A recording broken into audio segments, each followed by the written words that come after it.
Mendengar kata Pantai Tapaantu, mungkin yang tersirat di benak setiap orang adalah pantai yang memiliki cerita yang sangat mistis.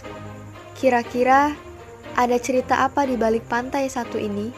Yuk simak video ini di Sumsel Update TV.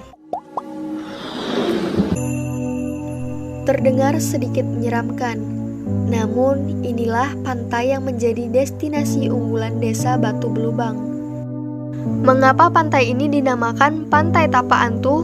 Karena adanya telapak kaki yang membekas pada batu-batu di pantai ini. Masyarakat setempat yang konon katanya pantai ini dulu dihuni oleh makhluk-makhluk halus yang ketika terbang mengangkat kaki satu. Makhluk halus itu katanya seorang nenek dan cucu-cucunya. Makanya, tapak kaki yang membekas di batu ada yang memiliki lubang agak besar dan kecil-kecil. Dia kan terbang. Itu nenek sama cucunya ini kan cucunya. Dia kan terbang. Terbang dia itu kan ada semacam, kalau orang Bangka bilang tuh ada yang akuban kayu, sebelah di atas kakinya sebelah di bawah. Jadi dia nyentuh sini dia.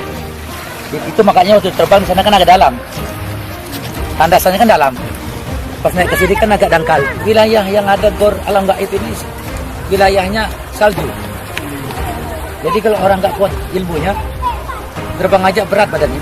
Makanya dia waktu dia tuh terbang nyentuh batu ada bekas. Itu kan salju. Ya makhluk gaib ini kan dia punya tubuh tuh agak panas. Salju batunya pijaknya jelas.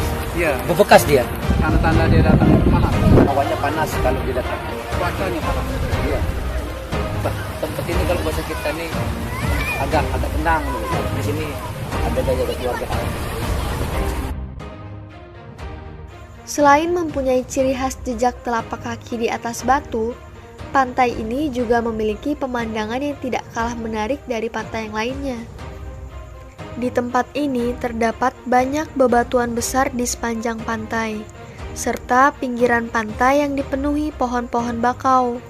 Perpaduan unsur alam ini membuat pantai tersebut menciptakan pemandangan luar biasa.